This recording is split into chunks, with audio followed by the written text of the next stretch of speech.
everybody. Thanks for coming. This is our second event. Glad to see that we got some people to come out down in San Jose. This is the book. It's for sale over there, $8. And we also have some of the other authors. Andrew actually brought two of his novels. I got my novel, a bunch of zines and handmade notebooks, and we're all starving artists, so anything you want to donate by buying cool stuff would be great. If he's right, this is a series, so if there's any writers out there, you know anyone. We're going to do 3 a year. This is the first one. The next one, the deadline will be about the end of May to get the stories in. And essentially just anything kind of weird or odd. There's enough places out there to put ordinary stories in, or things that you can get, like I say, in the New Yorker, or stories about your vagina or your childhood, whatever. It's like there's enough places for that shit. So this is this is mostly looking for like genre, horror, science fiction, really messed up stories and things that just make people uncomfortable in general. So if you write that stuff, you know anyone like that, lay it on me. Come up and find me, or get a book. There's an email in there for Stoner Press. And again, anyone who's interested in zines, we do zines. We do a quarterly. Me and my friend Elle over here, and keep clapping. Why not? And again, those are for sale too. You can get a subscription for a year for $10, or they're just $3 each. All right, I think $2. 2 for $5. Oh my God.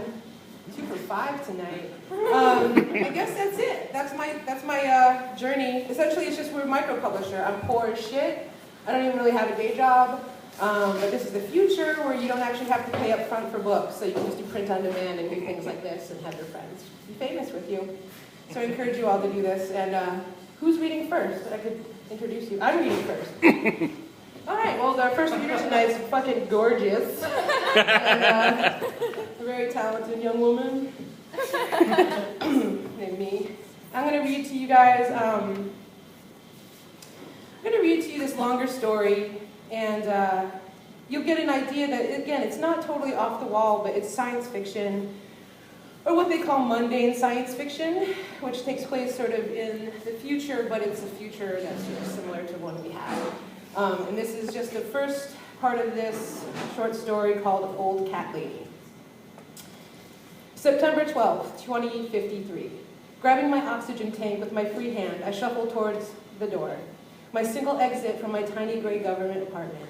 As I approach the weathered wooden door, I stop to adjust the mask across my face. Since everyone, not just the elderly like me, are now forced to wear these contraptions, they come in a wide range of styles and models. People were a little resistant at first, but when it started getting bad enough to kill you within a few weeks of unprotected breathing, they gave in and started thinking of breathing as an accessory.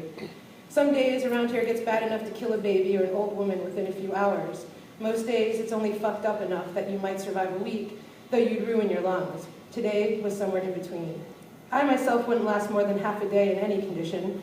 My lungs were well scarred from the early days of the pollution, when we didn't know how dire it had become for us.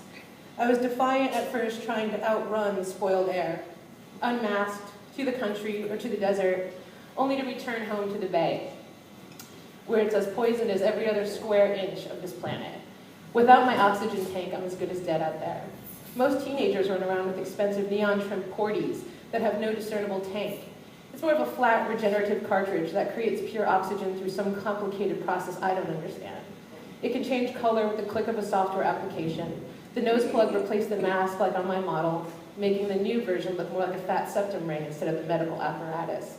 Kids decorate their plugs and tubes much like I did with piercing and tattoos for my generation. It's still pretty rad, but I can't afford such things, and probably still wouldn't bother. The heavy smog and particulates that creep through this and most of the city's air seem to affect the young very little. They've never known a clear, breezy day on the bay. They don't know the fresh, coaxing smell of ozone after a quick rainstorm. Born with respirators in their noses from birth, and masks and tanks and drills and decam pills forever thereafter. Never knowing anything different, what an old lady like me would call normal. But here I am, an 83-year-old cliche, and sounding like a science fiction novel from around the same age. I have an ancient version of what most people call oxy, 40, or the more masculine use, tank. There are many other shortened words to euphemize the scary idea of having to constantly carry around the shit that you need to live. Everyone living in a state of perpetual denial that we are collective as humanity destroyed the one very basic thing we needed to survive, the goddamn air, people. We fucked up the air. which I don't need to tell you really screwed up the water situation. So now almost all of the goddess-given gifts were once free, come wrapped in plastic, sold in packets and refills, encased in various storage units. Soon we will have to pay to see with our own eyes and taste with our own tongues. So here I am with my old clunker of an oxygen tank. In my other hand, I hold a large sack of cat food, the cheapest I could buy so that I might get the most for my money. There are a lot of hungry friends out there, and I wouldn't even get to half of them today. God knows how they survive. Most of the wild animals die quickly before they can even procreate. I almost never see pigeons or birds in general, some migratory waterfowl once in a while. Somehow there are still always stray cats and rats in Oakland, only though they seem to make it about a year. More and more, it's kittens I see. I pull the tank on its creaking wheels to the hallway of my apartment building. I fumble with my keys for a moment, feeling the ache of arthritis pull out 4 of the 5 fingers in my right hand. I'm not a lefty, so when it switches hands, it doesn't really speed up the process or dull the pain, which is fine. I creep down the front steps, my tank clanking after me like a noisy drunken shadow. I have on my favorite skirt, long and black and made from many layers of lace. Around me I have a long black shawl my mother knitted me when I was a younger woman, back when she was about my age now. The only color emanating from my image comes from the top of my head. The large floppy red hat I wear has a long and somewhat ridiculous history. It began as a joke between my late husband and I. I told him that he could shoot me if I ever started wearing crazy hats once I hit menopause. It was a commonplace obsession by our observation. A woman would hit her late 40s and suddenly, a stupid hat. Floppy, oversized, feathered, bedazzled, fuchsia, puce, sky blue, patchwork, seashell, embossed and crocheted. The fury of post-menstruating knew no fashion boundaries. At its horrifying existence, we recoiled and made a secret pact to save me from such a fate. We even pinky swore. One evening, I came home from work with this red atrocity atop my head.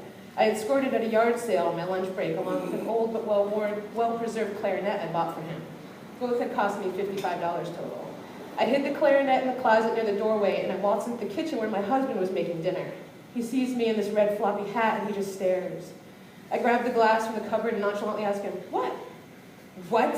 he says incredulously. "What the fuck is that hat about? Did you hit menopause?" I love that he totally remembers the joke. Laughing, I answer, "Yep. How did you know?" in a feigned surprise. Without missing a beat, he says in his straightest face, "I'm afraid I'm going to have to shoot you."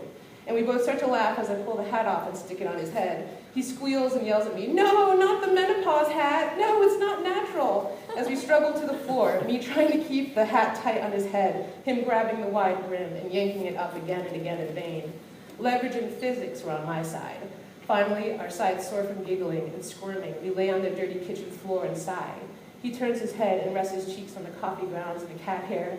He finds my eyes and simply coos, "I love you, baby." I think I'll stop there. Yeah.